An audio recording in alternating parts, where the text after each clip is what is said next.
좋아요, 구독! 미국에서 네바다주 광산을 처음으로 승인을 해줬다라고 합니다. 물론 중국 쪽의 리튬 지배력 낮추기 위해서다라고 이야기 나오곤 있긴 합니다만 리튬 값이 떨어진다는 건 2차 전지한테 좋은 소식은 아닐 텐데 마침 또 오늘 LG 에너지솔루션 실적 발표가 예정이 좀 되어 있어서 오늘 실적 발표한 후에는 전략을 좀 어떻게 잡아가야 될까요? 2차 전지는 제가 항상 똑같은 말씀을 드리는 것 같아요. 올해까지는 나쁘지 않다는 관점에서 계속 보셔야 된다고 말씀드렸는데 그 관점이 바뀌지는 않습니다. 그러니까 만약에 큰 물줄기를 바꿀 만한 어떤 스펙타클한 이슈가 나오는 게 아니라면은 이런 뭐 2차 전지 같은 업종, 그러니까 반도체라든지 2차 전지 같이 이렇게 큰 업종들 같은 경우는 이 투자 아이디어들을 급격하게 바꿀 필요는 없다라고 봐요. 지금 중요한 건 리튬값 우려 맞습니다. 그래서 제가 항상 말씀드리는 것들이 두 가지를 꼭 봐야 된다고 말씀드렸잖아요.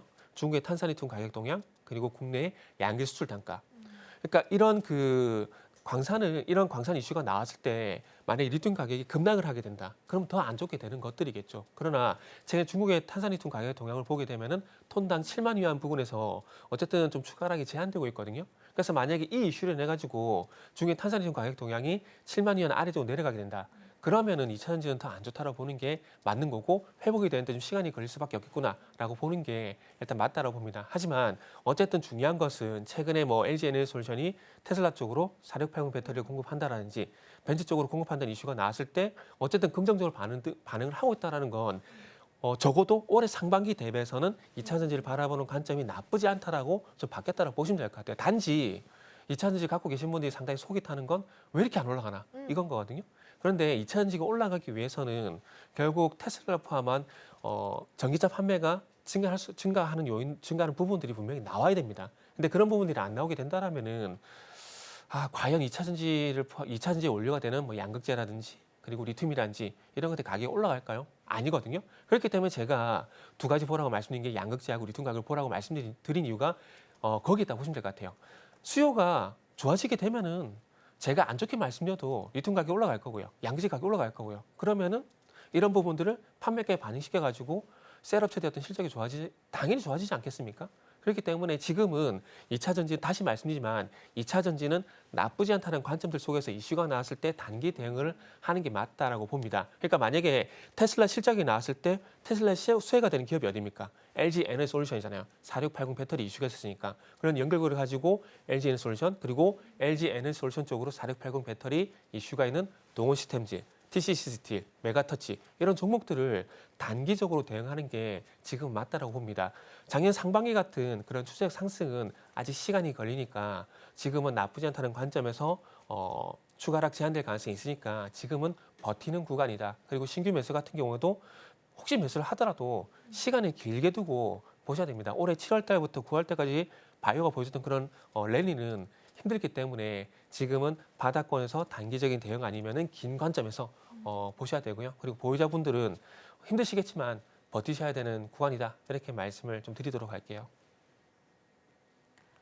네, 일단 호재가 나왔을 때 반응이 좀 나온다라는 걸 보면 상반기보다는 분명 하반기가 좀 더 긍정적인 분위기로 흘러가고 있는 것 같긴 합니다. 다만 실적도 확인하셔야 될 것 같고요. 올해까지는 좀 더 체크가 필요하지 않나 싶습니다.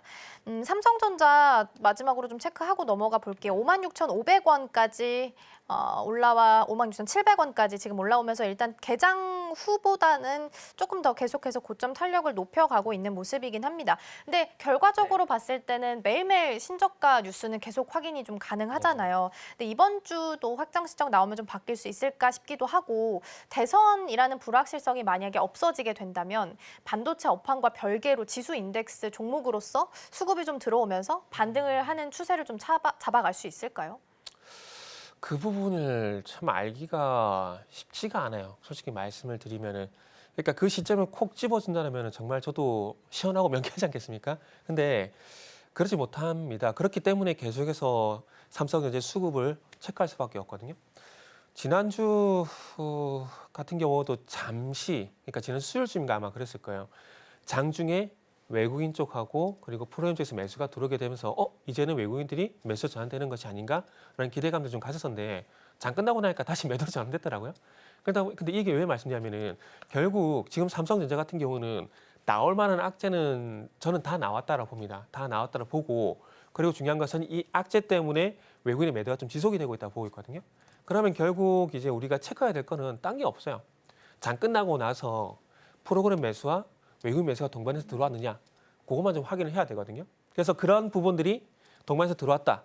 그러면은 좀 바닥을 이제는 바닥이지 않을까라는 그런 기대를 좀 가져도 되지 않을까 생각이 들어요. 어쩌면 드라마틱한 어떤 삼성의 그 턴어라운드는 아직까지 전 개인적으로 힘들다라고 봅니다. 왜냐하면은 지금 이제 미국이 중국 쪽을 제재를 하게 되면서 이제 CXMT 같은 중국의 반도체 업체들이 어쨌든 DDR4에서 5 쪽으로 오는 시간을 좀 벌어줬다는 건 정말 다행이긴 하지만 중요한 건 그게 아니죠. 삼성전자 같은 경우는 DDR5 부분에서 1A DRAM, 1B DRAM, 1C DRAM으로 가게 되면서 이 1B DRAM, 1C DRAM 같은 것들이 결국 HBM3라든지 그리고 HBM4에 적용이 될 건데 거기에 대한 수율이 안 나오고 있는 부분들 그리고 수율이 안 나오게 되면서 HBM 쪽에서 완전히 하이닉스 쪽으로 이제 왕자를 뺏겼다고 봐야 되겠죠. 삼성전자가 그동안 강했던 이유는 저는 한 가지라고 봅니다. 메모리 쪽에서 1등이라는 프리미엄. 근데 그 1등이라는 프리미엄이 현재 뺏긴 상황들이기 때문에 추후에 외국인 매수가 들어온다고 하더라도 조금 바닥을 다지게 되면서 천천히 돌아서게 되지 아마 지금 삼성 하이닉스가 보여주고 있는 그런 상승은 아마 좀 힘들지 않을까라는 생각이 좀 듭니다. 그렇기 때문에 삼성전자 같은 경우는 시간이 좀 필요합니다. 그 부분은 특히나 DDR5를 포함한 DRAM 공부를 조금만 찾아보게 된다면은 아마 제가 말씀드린 얘기가 무슨 얘기인지 아마 이해가 되실 거예요. 그렇기 때문에 삼성전자에 대해서는 1차적으로 봐야 될 부분은 외국인 매수와 프로의 매수가 장 마감 기준으로 유입이 됐는지 그 여부가 먼저 보셔야 되고요. 그리고 난 뒤에 보셔야 될 부분은 최근에 1C DRAM에서 상당히 좀 고전을 하고 있는데 이 1C DRAM, 이게 DDR5거든요. 이 1C DRAM 쪽에서 얼마만큼 이제 수율을 삼성전자가 또 끌어올렸느냐 이런 부분들을 보셔야 될 것 같아요. 주말을 통과하게 되면서 뭐 HBM4 같은 경우 내년 상반기에 공급한다는 얘기가 나왔던데 글쎄요. 제가 봤을 때는 아직 샘플도 공급하지 못한 상황들 속에서 그게 가능할까 싶은데 그러다 보니까 1C DRAM과 관련해서 6세대 DRAM 쪽에서 삼성전자 동향이 어떻게 돌아가느냐 이런 부분들을 일단은 보시는 게 좋을 것 같습니다. 그래서 오늘 삼성전자 1.4%가량 상승이 나오게 되면서 정말 반가운 반등이 나오고 있는데 중요한 건 이게 단발성으로 끝이 나면 안 된다라는 거. 날짜를 보게 되면은 10월 23일 제가 말씀드린 수요일 같은 경우도 장중에 외국인 매수와 프로그램 매수가 들어오면서 2% 넘게 상승했거든요. 근데 그러고 나서 다시 하락으로 전환됐잖아요. 그렇기 때문에 오늘 삼성전자 1% 넘게 반등이 나온다고 해서 이제 끝이 났구나. 이렇게 생각하기에는 좀 무리가 있다라는 말씀도 좀 드리도록 할게요. 네, 삼성전자를 기준으로 봤을 때는 외국인 매수 그리고 프로그램 매수가 종가 기준으로 장 마감한 후에 들어왔는지 좀 보실 필요가 있어 보입니다. 그리고 DDR5 수율을 얼마나 잡는지도 큰 관건 포인트가 될 수 있을 것 같고요. 삼성전자까지 살펴봤고 LG 에너지솔루션 실적이 마침 또 나와서 체크 좀 해보겠습니다. LG 에너지솔루션 3분기 영업이익 같은 경우에는 4,483억 원, 전년 대비해서 38.7% 정도 감소한 것으로 나타났습니다. 물론 전년비해서 감소는 했는데요, 네네. 이사님. 근데 3분기 봤을 때 캐즘 대비해서, 그러니까 전분기 대비해서 QOQ 대비는 좀 개선된 실적이 나오긴 네네. 했습니다. 그래서 이 정도면 어느 정도 잘 나왔다라고 판단을 할 수 있는지 일단 궁금하고 주가 반응 봤을 때는 0.74%, 큰 반응은 아직까지는 없거든요. 네. 전반적인 전략 좀 어떻게 잡아가면 좋을까요? 뭐 2차 전지를 포함한 지금 LG에너지솔루션 같은 경우는 일단 세액공제 혜택을 제외한 부분을 보게 되면 여전히 적자입니다. 시장에서 그게 좀 신경을 쓰겠죠, 아무래도. 그러다 보니까 일단은 지난 분기 이어서 눈에 보이는 수치 같은 경우는 개선이 되고 있어요. 분명히 그러니까요. 개선이 되고 있고 그 부분 때문에 제가 봤을 때는 SK 이노베이션이란지 삼성 SDI보다는 나은 주가 흐름을 보이고 있다고 보고 있거든요.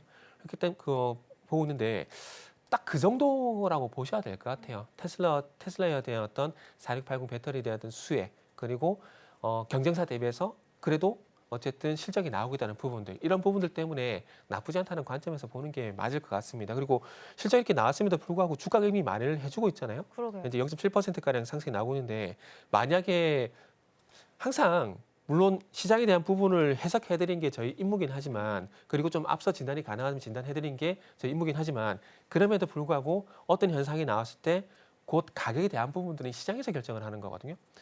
시장은 아마 저보다 빨리 LG 에너지솔루션 실적을 아마 알고 있었을 겁니다. 그래서 그런 부분을 감안했을 때 오늘 0.7%까지 상승이 나온다라는 것들은 아마 시장 참여자들은 LG 에너지솔루션의 어떤 실적에 대해서 그렇게 크게 신경 쓰지 않고 있을 겁니다. 아마 이번 주 이제 계속해서 M7의 실적이 발표가 될 건데 그와 동반해서 테슬라의 어떤 주가가 더 올라갈 것인가 말 것인가 아마 거기에 좀 더 신경을 쓰지 않을까라는 생각이 들어요. 그래서 오늘 0.7%의 상승도 물론 실적에 영향이 전혀 없다고 볼 수는 없겠지만은 그럼에도 불구하고 이슈의 우선순위 보게 되면은 실적보다는 테슬라가 올랐다는 거 아마 거기에 좀 더 반응을 하는 게 아닌가 뭐 그렇게 생각을 하고 있어요.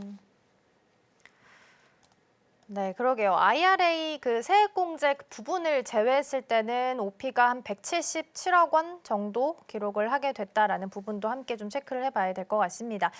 주가 반응 봤을 때는 크지는 않습니다. 지금 LG 에너지 솔루션이 0.74% 상승하고 있고요. 반응이 크진 않고 개장한 직후보다는 일단 윗꼬리가 조금 달려있다라는 부분도 함께 체크를 좀 해드리도록 하겠습니다. 좋아요, 구독!